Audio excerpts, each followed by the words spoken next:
পাৰে খেদক না পাৰে খেদকচোন নোৱাৰে চ্যালেঞ্জ কৰিছো নোৱাৰে কাৰ কিমান দম আছে ভাৰতৰ পৰা ভাৰতৰ নাগৰিক খেদি মিয়া বুলি মিয়া ক্ৰিমিনেল নেকি তেওঁলোকৰ উদ্যোগতে জিলাতকৈ ডিব্ৰুগড়ত ক্ৰাইম ৰেট বেছি হ্যান্ডকাপ লগা ল'ৰাজনে কিমান স্পীডত দৌৰিব পাৰে আৰু মুকলি ভাগত থকা পুলিচে যদি দৌৰিব সেই পেটোৱা পুলিচ কেইটাৰ কাম কি পানীত পৰাৰ পিছত উঠাবই নোৱাৰে ৰাতিপুৱা যদি ৰ'বই লগা হৈছিল পুলিচে কেনেকুৱা ট্ৰেইনিং দিছে পাৰে খেদক না পাৰে খেদকচোন নোৱাৰে চ্যালেঞ্জ কৰিছো নোৱাৰে কাক খেদি ভাৰতৰ নাগৰিক ভাৰতৰ পৰা খেদিব পাৰিব কোনে পাৰিব কাৰ কিমান দম আছে ভাৰতৰ পৰা ভাৰতৰ নাগৰিক খেদিব মুখত কোৱা কথাটো ইমান সহজ তোমালোকে বাংলাদেশে আনি আছা আইন প্ৰণয়নৰ দ্বাৰা আৰু ভাৰতীয় নাগৰিক অসমৰ পৰা খেদিবা কেইজন খেদিব পাৰিছে তোমালোকে ইমান দিনৰ পৰা এইটো মোৰ হাতত ৰিপৰ্ট আছে না আজি ইমান বছৰ তোমালোকেতো অসমতে আজি কিমান বছৰ 9 বছৰ চৰকাৰ চলাইছা কেইজন খেদিব পাৰিছা এই বস্তুটো অসম আজি মই কম যে এই ক্ষেত্ৰত চৰকাৰৰ পৰোক্ষ উদগনি আছে চৰকাৰত থকা মৰবনীয়াসকলে মুখ্যমন্ত্ৰীকে আদি কৰি সকলোৱে এই মিয়া জনগোষ্ঠীৰ ওপৰত যিটো বিদ্বেষমূলক বক্তব্যবিলাক দি আছে ইয়াৰ দ্বাৰা এই সিদ্ধান্তবিলাক লোৱাত তেওঁলোকক উদগনি যোগাইছে মিয়া বুলি মিয়া ক্ৰিমিনেল নেকি গোটেই মিয়া ক্ৰিমিনেল নেকি ৰাস্তা ঘাটত শ্ৰম কৰা মিয়াবিলাক ক্ৰিমিনেল নেকি তেওঁলোকে নাগৰিক নহয় নেকি ভাৰতৰ নাগৰিক কিছুমানে ইয়াতে ব্যৱসায় কৰি ইয়াৰ পৰা অৰ্থনীতি শোষণ কৰিব তেওঁলোকে পীড়া পাৰি দিবা আৰু যিবিলাকে দিন হাজিৰা কৰে তেওঁলোকৰ তেনেকৈ খেদিবা এইটো কেনেকুৱা কথা এইবিলাক দিন হাজিৰা কৰা মানুহ উজনি অসমত যদি কোনোবা মিয়া আছে কাৰোবাৰ ঘৰত হালোৱা কাটিছে কাৰোবাৰ দোকানত কাম কৰিছে কোনোবাই ৰাস্তাত কাম কৰিছে কাৰোবাৰ পথাৰত কাম কৰিছে এই কাম কৰা মানুহ ব্যৱসায়টো নাই অৰ্থনৈতিক টনকিয়াল কৰা সম্প্ৰদায়টোক তোমালোকে সদায় অত্যাচাৰ কৰিবা আৰু অৰ্থনৈতিকভাৱে শোষণ কৰা মানুহখিনিক বৰপীৰা পাৰি দিবা এইটো কেনেকুৱা নীতি কেনেকুৱা জাতীয়তাবাদ কাক কয় জাতিৰ উন্নতিৰ হকে যাৰ অৱদান আছে সেইটো তেওঁলোকক সন্মান জনোৱাটো জাতীয়তাবাদ নে জাতিক শোষণ কৰা মানুহক সন্মান কৰাটো জাতীয়তাবাদ এতিয়া জাতীয়তাবাদৰ ডেফিনেশ্যনটো মই শিকিব লাগিব নতুনকৈ মই আহ্বান কৰিম যে এনেকুৱা ধৰণৰ ব্যক্তি বিশেষকৈ দুখী ব্যক্তিৰ ওপৰত চূড়ান্ত শাস্তি হওক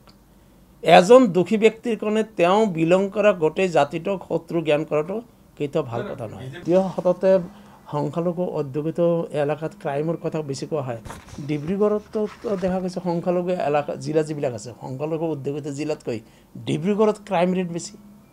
ডিব্ৰুগড়তো মাইনৰিটি ডমিনেটেড ডিষ্ট্ৰিক্ট নহয় কামৰূপ মাইনৰিটি ডমিনেটেড ডিষ্ট্ৰিক্ট নহয় গুৱাহাটী মাইনৰিটি ডমিনেটেড ডিষ্ট্ৰিক্ট নহয় গুৱাহাটীততো হায়েষ্ট এইটোতো কি ইণ্ডিয়াৰ ভিতৰত ৰেকৰ্ড হ'ব নেকি লাখৰ ভিতৰত 202.8 এইটো মই কোৱা নাই দেই অসম বিধানসভাত মোৰ প্ৰশ্নৰ উত্তৰত কৈছে হততে এটা জনগোষ্ঠীক বদনাম দি থকা চৰকাৰখনে তেওঁলোকে নিজেই 22 তাৰিখৰ মোৰ এটা প্ৰশ্নৰ উত্তৰত যিটো তথ্য দাখিল কৰিছে আজি ডিব্ৰুগড়ত আপুনি যদি দেখা পায় যে গোৱালপাৰাত ক্ৰাইম ৰেট কিমান গোৱালপাৰাতকৈ নলবাৰীত ক্ৰাইম ৰেট বেছি আছে গোৱালপাৰা সংখ্যালঘু বৰপেটাতকৈ নলবাৰীত ক্ৰাইম ৰেট বেছি আছে গতিকে এই যিটো হততে যিটো এটা নেৰেটিভ সৃষ্টি কৰে বিজেপি দলে বা বিজেপি দলৰ মন্ত্ৰীসকলে সেই নেৰেটিভটো তেওঁলোকে দিয়া তথ্যৰ বিপৰীত গতিকে এই নেৰেটিভৰ দ্বাৰা একচুৱেলি দুষ্কৃতিকাৰীক ৰক্ষণাবেক্ষণহে দিয়া হয় আৰু সৰ্বভাৰতীয় স্তৰতে আপুনি চিন্তা কৰক বিশেষকৈ এইটো একচুৱেলি ৰাজনৈতিকভাৱে কথাবিলাক যদিও কোৱা হৈছে যে ক্ৰিমিনেলৰ কেতিয়াও কোনো জাতি নাথাকে ধৰ্ম নাথাকে ক্ৰিমিনেলক সদায় ক্ৰিমিনেল হিচাপে গণ্য কৰিব লাগে বহুত সময়ত এজন ক্ৰিমিনেলৰ কাৰণে যেতিয়া তাৰ গোটেই জনগোষ্ঠীটোক দুখী সাব্যস্ত কৰিব খোজা হয় কাঠগড়াত থিয় কৰা হয় প্ৰকাৰান্তৰে সেই দুখীজনক একচুৱেলি বচাই দিয়া হয় তেতিয়া মূল কথাটো তল পৰি এই যিটো গোষ্ঠীগত কথা সাম্প্ৰদায়িক কথাবিলাকতলৈ বিতৰ্ক বেছি হৈ যায় ফলত পুলিচেও ৰৈ যাব লগা হয় গতিকে মই কম যে পুলিচৰ ব্যৰ্থতাক ঢাকিবলৈ এই কথাবিলাক ৰাজনৈতিকৰণ নকৰি দুখীক ষ্ট্ৰং পানিশমেণ্ট দিব লাগে কিন্তু পানিশমেণ্টটো এতিয়া দেখা হ'ল যে ন্যায়ৰ দ্বাৰা পানিছমেণ্ট নাপালে আজি পক্সো আইনৰ অধীনত তাক লাইফ ইমপ্ৰিজনমেণ্টৰ ব্যৱস্থা আছে এইটো হেৰি চৰকাৰে ইচ্ছা কৰিলে এমেণ্ডমেণ্ট কৰি ল'ব পাৰে এইটো তাক ফাঁচি দিয়াৰ ব্যৱস্থা কৰিব পাৰে ইয়াতো কোনো বাধা নাই আৰু মই ভাবোঁ এনেকুৱা ধৰণৰ বলাৎকাৰীক ফাঁচি দিয়াৰ ক্ষেত্ৰত হেৰি সদনো সৰ্বসন্মত কোনো সকলো দলেই কিজানি একমত হ'ব তাকে নকৰি পুলিচৰ দ্বাৰা গুলীয়াই যিটো শাসন কৰিব বিচৰা এই বস্তুটো ঠিক নহয় পুলিচে আজি যিটো পৰিৱেশ হৈছে অসমত কিন্তু পুলিচ কাষ্টডিত মৃত্যু হোৱাটো কেতিয়াও গ্ৰহণযোগ্য কথা নহয় ইয়াৰ দ্বাৰা পুলিচৰ ব্যৰ্থতাহে প্ৰকাশ পায় পুলিচে নিজৰ ব্যৰ্থতা ঢাকিবলৈ এতিয়া নাজানো এইজন কি আফজাল নে কি ল'ৰাজন কেনেকৈ পানীত জঁপিয়াই মৰিছে তেওঁ তফজল তেওঁ হেণ্ডকাপ অৱস্থাত কেনেকৈ পুলিচে দৌৰিব নোৱাৰে নেকি পুলিচে দৌৰিব নোৱাৰে নেকি যে জাপ মাৰিছে লগে লগে যোৱা পুলিচে তাক ধৰি উঠাব নোৱাৰে নেকি হেণ্ডকাপ লগা ল'ৰাজনে কিমান স্পীডত দৌৰিব পাৰে আৰু মুকলি ভাগত থকা পুলিচে যদি দৌৰিব সেই পেটোৱা পুলিচকেইটাৰ কাম কি হেণ্ডকাপ লগা